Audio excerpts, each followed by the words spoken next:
1, 2.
היי, בדיקה 1, 2, 3, צ'ק, צ'ק, צ'ק. היי, בדיקה 1, 2, 3, היי.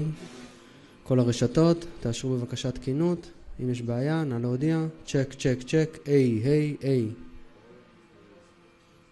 פודיום ישראלי, היי.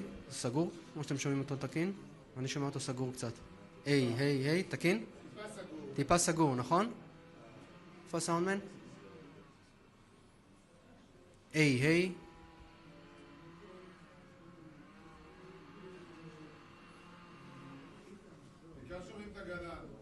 כן. כן, הגנה ממש. בטיפול. צ'ק. היי.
Good morning. We'll start shortly.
Good morning, everyone. Thank you for joining us.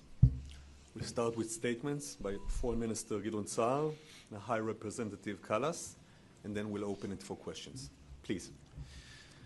EU High Rep for Foreign Affairs Kaja Kallas, welcome to Jerusalem, DC, David's capital. I appreciate your visit and we appreciate your friendship. Last month you hosted me in Brussels and we renewed the important EU-Israel Association Council meeting. It was a chance to conduct a constructive and open dialogue. The European Union is Israel's largest trading partner and an important ally. We share a common history, partly painful, shared values, shared challenges, and shared interests. Sometimes there are also differences of opinion. That is okay. Israel is a strategic asset to Europe. We are now fighting the war of the free world. Iran, Houthis, Hamas, and Hezbollah attack us because we are nearby. But make no mistake, the war is against Western civilization, against its values and its ways of life. It is only natural for us to expect more support from Europe. We saw this morning the barbaric terror attack near Yokneam, which cost the life of a 75-year-old man. This is a result of the ongoing incitement in the Palestinian Authority. In our dangerous region, stability and de-radicalization cannot be attained through weakness. Only after ISIS was defeated on the battlefield did it stop drawing young Europeans to its ranks. It is not true that radical ideologies cannot be defeated. If terror and extremism are eradicated in the Middle East, it will make Europe safer. And if not, the opposite will be the case. For a week now, Israel has been operating against the Hamas terrorist state in Gaza. Israel agreed to U.S. Special Envoy Steve Witkoff's proposals to extend the temporary ceasefire. But Hamas twice rejected them. They are still holding in cruel captivity 59 of our citizens as hostages. They left us no choice. The war can end tomorrow with releasing our hostages, the demilitarization of Gaza, and the withdrawal of the armed Hamas and Islamic Jihad forces from there. War is not an ideology. We would be happy, and we will be happy, to achieve our aims by diplomatic means. But if that is not possible, we have no choice but continuing our military efforts. Not achieving our war goals would have terrible consequences for Israel, for our security, and for the whole region. Israel is acting in accordance with international law. Article 70 of the first additional protocol of Geneva Convention requires aid when the civilian population is not adequately supplied. During the 42 days ceasefire, Israel allowed 25,000 aid trucks to enter Gaza. According to Article 23 of the Fourth Geneva Convention, a side is not obliged to allow in aid if it is likely to assist the military or economic efforts of the enemy. Hamas used the goods to finance its activities, to restore its military capabilities, and to recruit new young terrorists.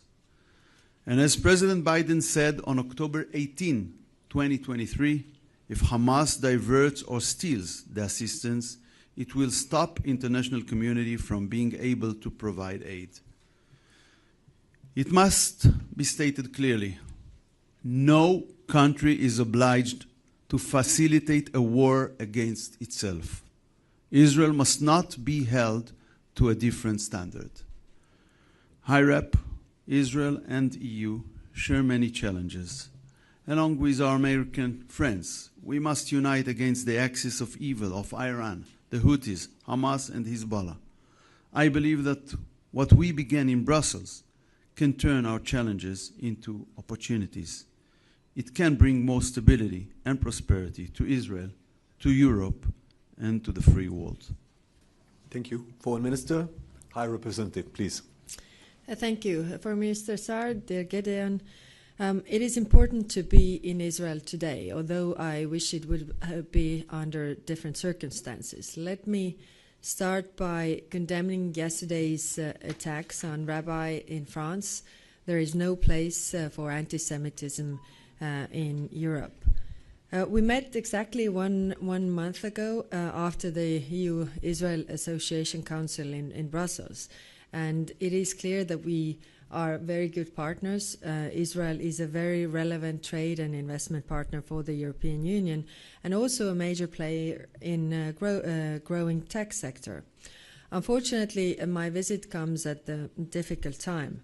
The breakdown of ceasefire has caused appalling loss of life. This morning, I also met the families of the hostages, and always, listening to the stories is very, very hard. I again condemn strongly Hamas violence. It is never easy to meet the families who have lost their loved ones or to not know the fate of their loved ones for so many weeks in captivity. The EU stands in solidarity with Israel and its people following the horrible attacks on the 7th of October 2023. And I reiterate now what I said this morning. Resuming negotiations is the only feasible way to end the suffering on all sides. Violence feeds more violence. What we are witnessing now is a dangerous escalation. It is causing unbearable uncertainty for the hostages and their families, and it is likewise causing horror and death for the Palestinian people. Minister Saar, as I underlined when we met a month ago, the security of Israel is extremely important to the European Union. Israelis must be able to feel safe in their own homes. Israel has the right of self-defense against terror attacks, whether from Hamas, the Houthis, or Hezbollah.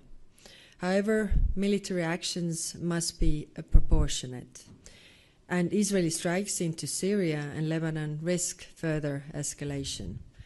The fundamental steps here are restating the ceasefire, ensuring the release of all hostages, and resuming the flow of humanitarian aid into Gaza with the goal of a permanent ceasefire.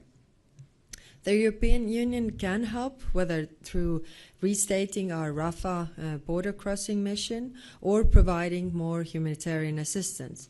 We had a very frank discussion, and I thank you for this. It is hard to look forward when bombs fall, but we need to keep the hope alive. The EU welcomes the Arab plan for reconstruction of Gaza. I discussed yesterday in Cairo with Foreign Minister Abd al-Lati and the Arab Islamic Ministerial Committee. More work needs to be done on issues such as cost sharing and the future of governance of Gaza, but we see it as a good basis moving forward. I also raised the EU's concerns regarding the situation in the West Bank. And finally, on Iran, we agree the immense threat Iran poses to the region and global stability. Iran is a threat also supporting Russia's war in Ukraine. Iran must never be allowed to acquire or build a nuclear weapon, and EU supports all diplomatic efforts to that effect. Foreign Minister Saar, dear Gideon, thank you again for hosting me today. Thank you, High Representative. Questions, please. Reuters, please. The microphone will be handled. I'm James Mackenzie from Reuters. A question to the Minister and then one to the High Representative. Minister, given the scale of the Israeli operation in Gaza at the moment, do you see Israeli troops being withdrawn anytime soon, or will Israel feel itself obliged to maintain a troop presence in Gaza and to take over distribution of the aid itself? And to the Vice President, given everything else that's going on in Europe, in Ukraine and so on, do you see Europe having the capacity and, frankly, the political interest in taking a leading role in helping to shape the future of Gaza after the war? If I understood the question, the answer is that we will have to make sure when we will renew facilitating that it will be done in a different way than it happened during the first 70 months of this war. I will not elaborate how, but in a way that will not empower Hamas, will not give him the opportunity to use it as a financial engine, and the financial engine is helping him in his military efforts, which is simply impossible from our point of view. Yes, so our neighbors' problems today are our problems tomorrow, and therefore what is happening in Gaza is what is happening in Israel is very important to us. And of course, we see no role for Hamas in the future governance of Gaza. We definitely need to discuss how the governance of Gaza is foreseen, how the future is, and European Union is ready to participate in those discussions so that we would prevent these problems happening in the future. It is clear that European Union is supporting the fight with terrorism. Israel's security is very important to the European Union, but also the rights of Palestinians need to be respected. Thank you. Thank you. Times of Israel, please. Laser Berman, Times of Israel. First question for the Foreign Minister. Are there discussions or any plans to impose a full military government in Gaza? Is that something that's coming up in conversations with the Americans this week? And for the High Representative, when you speak about what should happen in Gaza, you don't talk about Israeli victory, Hamas defeat. You say negotiations should start, violence causes more violence. Would those same principles apply to the war between Russia and Ukraine and Europe? Well, the simple answer to your question is it was not decided yet by our cabinet. Yes, the same principles apply. Russia has attacked brutally Ukraine, went to their, territorial integrity, sovereignty of another state, and if they stop killing people in Ukraine, the war will stop, because the war is not on Russia's soil. Thank you. Yes. Next question, please. Haaretz, please. Hi, Lisa Rozovsky from Haaretz. I have a question for the High Representative and for the Minister of Foreign Affairs. So my first question is to you. Israel and specifically Minister Saar have a very strong negative stance regarding the interim government in Syria and Mr. Ashara. They warned the West and the EU not to be charmed by the jihadists in suits and are interested in Russian bases staying in Syria. What do you think of this stance, and what is your position regarding Israel's occupation of the buffer zone and the call to demilitarize Syria south of Damascus? And Minister Saar, yesterday 2 officials from your ministry were not able to answer at the Knesset whether they were consulted regarding the conference with the far-right parties, which is taking place this week in Jerusalem. There is a very serious outrage among the Jewish communities in Europe regarding this conference, yet you are taking part in it. Do you consider to withdraw? No. Okay, I have a longer answer. On your question on interim government in Syria, of course, our worry is the same. They say the right things. Will they do the right things? But we have discussed this in the European Union amongst all the member states, and our view is that we need a stable Syria. The Syrian people have suffered a lot. Syria is a very diverse country with different groups, so these need to be taken into the government to govern Gaza. Why we are moving ahead with lifting the sanctions is that in order to build Syria, I mean, the people need access to services, and if the people have access to services, the companies can, establish, have jobs, pay salaries, so the people also have hope. And if they have hope, then there are less clashes and less chaos, because they can see that there is future and you don't have to do this. And that is our approach right now. Yes, we are looking at this, step for step approach. We want to see, and we have the pressure on them to make also the right things, not only to say the right things. We are also constant contact with the Syrian civil society because they are giving us really fair and honest feedback. What is going on? So I think we have this small opportunity window to get this on the right track, but and we need to use it because we don't really have other options. Thank you. What Israel is doing in this regard, did you discuss it? Do you think you have a position about it? Yes, of course, we discussed this, Israel's actions, and we feel that these things are unnecessary because it is Syria is right now not attacking Israel, and that feeds more radicalization that is also against Israel, which we don't want to see, because, like I said, Israel's security is also very important to us. Yes, please, over there. Yes. Hi, Marissa Newman from Bloomberg. Question for the minister.